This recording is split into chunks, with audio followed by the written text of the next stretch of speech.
Kamera roll and action. Assalamualaikum warahmatullahi wabarakatuh. Waalaikumsalam warahmatullahi wabarakatuh. Kami dari kelompok 4 akan menjelaskan tentang metode pengujian ISO 9126. Langsung saja untuk materinya. Untuk pengertiannya sendiri, ISO adalah standar internasional yang diterbitkan oleh ISO untuk evaluasi kualitas perangkat lunak dan merupakan pengembangan dari ISO 19001. Standar ini dibagi menjadi 4 bagian yang masing-masing menjelaskan model, kualitas, metrik eksternal, metrik internal, dan metrik kualitas yang digunakan. Ada kegunaannya, ISO 9126 digunakan untuk evaluasi kualitas perangkat lunak. Berikut adalah beberapa situasi di mana ISO 9126 dapat digunakan. Pengembangan perangkat lunak. ISO 9126 dapat digunakan selama proses pengembangan perangkat lunak untuk memastikan bahwa produk yang dihasilkan memenuhi standar kualitas yang ditetapkan. Pengujian perangkat lunak. ISO 9126 dapat digunakan sebagai panduan dalam pengujian kualitas perangkat lunak. Metrik dan karakteristik kualitas yang ditetapkan oleh ISO 9126 dapat digunakan sebagai acuan dalam menguji fungsionalitas, kehandalan, kebergunaan, efisiensi, portabilitas, dan keterpeliharaan perangkat lunak. Untuk tujuannya, ISO 9126 adalah untuk menetapkan standar kualitas perangkat lunak yang dapat digunakan sebagai panduan dalam evaluasi, pengujian, evaluasi pemilihan, dan penilaian kualitas perangkat lunak. Untuk perbedaan ISO 9126 dan ISO 25010, untuk ISO 9126 diterbitkan pada tahun 1991, terdiri dari 4 bagian yang masing-masing menjelaskan model kualitas, metrik eksternal, metrik internal, dan metrik kualitas yang digunakan. Ada 6 ukuran kualitas yang ditetapkan, yaitu fungsionalitas, kehandalan, kebergunaan, efisiensi, portabilitas, serta keterpeliharaan. Dan terakhir memperkenalkan tipe kualitas quality insert. Untuk ISO 25010 diterbitkan pada tahun 2011, merupakan pengembangan dari versi ISO 9126, memiliki karakteristik kualitas yang dapat diperkirakan ketika melakukan evaluasi perangkat lunak. Terdiri dari 8 karakteristik kualitas, yaitu fungsionalitas, kehandalan, kegunaan, efisiensi kinerja, kompatibilitas, keamanan, kemudahan pemeliharaan, dan portabilitas. Lanjut, ada karakteristik dari ISO 9126. Yang pertama yaitu adalah functionality, merupakan kemampuan perangkat lunak untuk menyediakan fungsi sesuai kebutuhan user dan memuaskan user. Dan yang kedua ada reliability, kemampuan perangkat lunak untuk mempertahankan tingkat kinerja tertentu atau performance dari software. Yang ketiga ada usability, kemampuan perangkat lunak untuk dipahami, dipelajari, digunakan, dan menarik bagi pengguna. Yang keempat ada efisiensi, kemampuan perangkat lunak untuk modifikasi meliputi koreksi, perbaikan atau adaptasi terhadap perubahan lingkungan, persyaratan, dan spesifikasi fungsional. Dan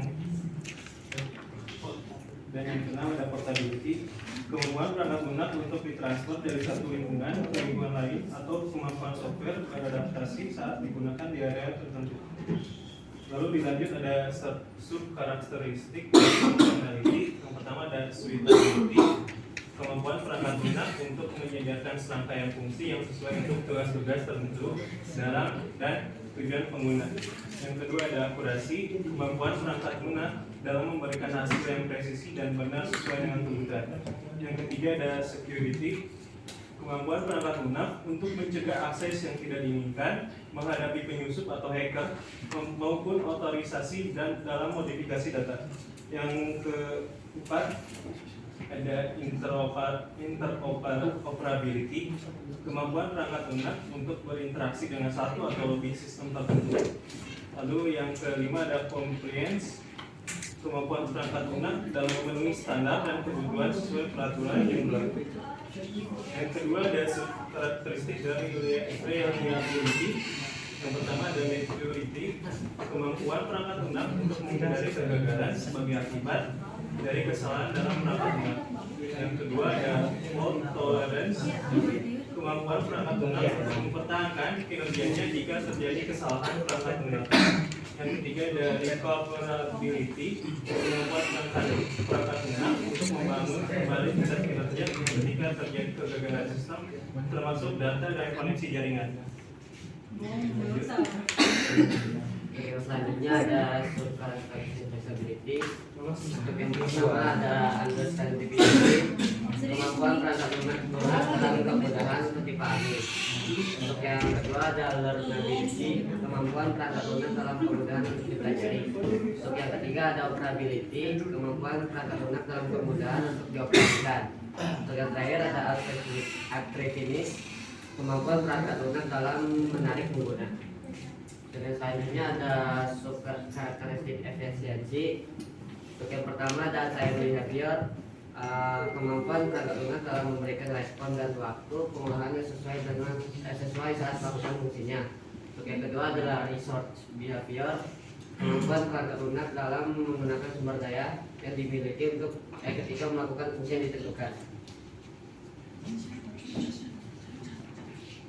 Yang terakhir itu ada karakter manipulasi. Yang pertama itu ada ability, yaitu kemampuan perangkat lunak dalam mendiagnosis kekurangan atau penyebab kegagalan.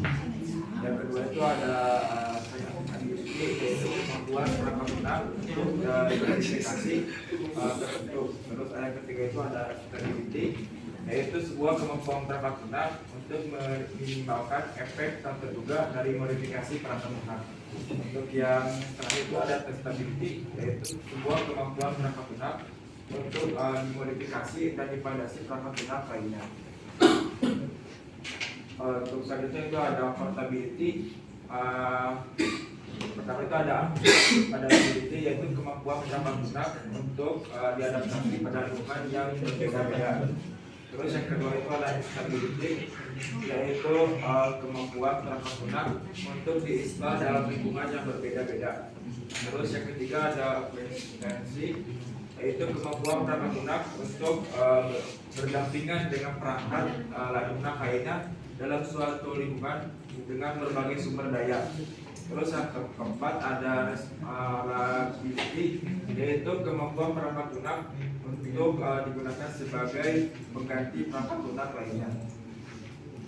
Untuk perhitungan dalam metode ISO 92126 itu ada perhitungan skor persentase kelayakan, yang dimana kelayakan ini berjumlah 100%. Terus skor yang diobservasi itu skor yang didapat ketika melakukan sebuah observasi.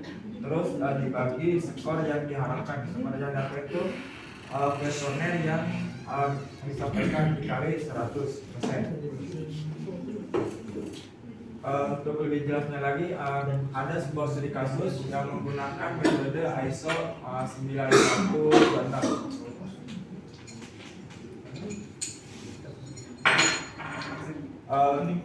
Dengan menggunakan rumus 88 itu adalah hasil dari observasi dikali 100%, yaitu nilai yang diharapkan dikali 100%, maka hasilnya 88 ini didapatkan dari jumlah di sini. Karena kita menggunakan nilai 5 itu nilai paling tinggi, maka nilai 5 itu nilai paling sempurna. Kita lihat di sini itu ada 20 data. Maka 20 data berarti menjadi 100%. Terus sedangkan 20 data dikali 5 menjadi 100. Terus dijumlahin data-data yang ianya itu berarti data yang sempurna. Ada beberapa data yang sempurna, ada data yang tidak sempurna, maka dijumlahkan itu hasilnya 88%. Terus yang tidaknya itu ada 12, maka dikalikan Jak pemberdelapan itu hasil observasi di sini dijumlahin, maka hasilnya ada pemberdelapan dikali dibagi 100 per 100 itu hasil yang diinginkan dari sini jumlah sini, maka hasilnya ada pemberdelapan. Terus yang kita itu 12 karena yang kita itu di sininya jumlahnya ada 12, hasil dari observasi dibagi 100 itu hasil yang diharapkan dari jumlah data, terus dikali 100%, maka hasilnya 11%.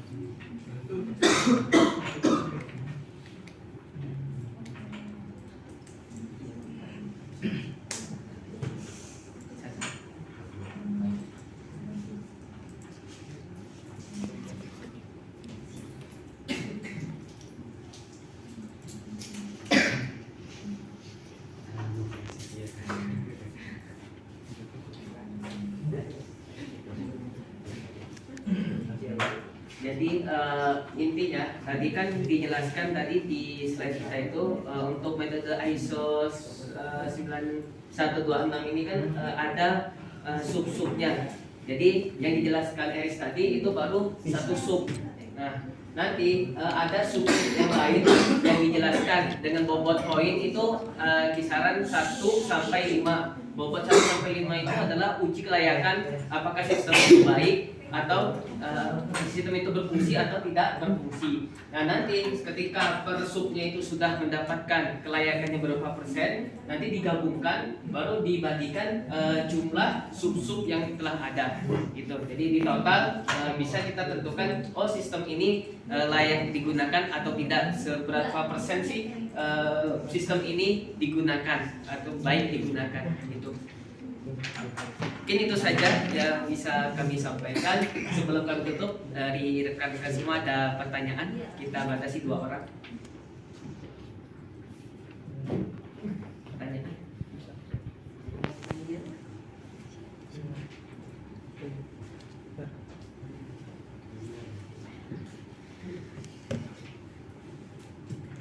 Ya, silakan. Mau nanya, menggunakan metode ISO 9126 ini apa kelebihan ISO 9126 dari metode-metode yang sudah dijelaskan sebelumnya dari kelompok-kelompok lain?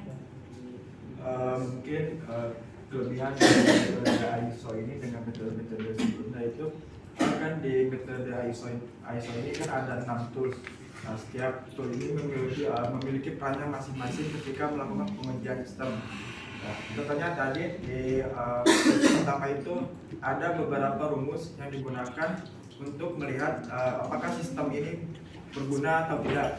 Jadi contohnya dengan menggunakan dengan ada beberapa data, maka nanti akan dilakukan perhitungan untuk menentukan apakah kelayakan dari sistem ini yang akan kita gunakan. Jadi secara tidak langsung metode ISO ini kita bisa mengetahui persentase dari sistem ketika sudah selesai, apakah sistem ini sudah layak digunakan atau tidak gitu. Oke, makasih. Mungkin satu lagi pertanyaan?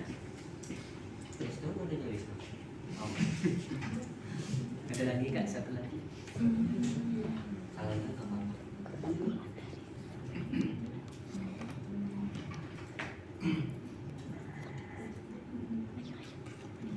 Mau nanya nih. Oke. Kan ISO 9126 sama ISO 25010 hampir sama ya sebenarnya. Nah, kalau tadi kan itu mah perbedaan secara menyeluruh ya. Itu aku pengen minta dikerucutkan gitu. Perbedaan yang detail spesifik itu bedanya gimana sih sampai kita bisa ngebedain kalau ini tuh pakai 9126, nah ini pakai 25010. Makasih.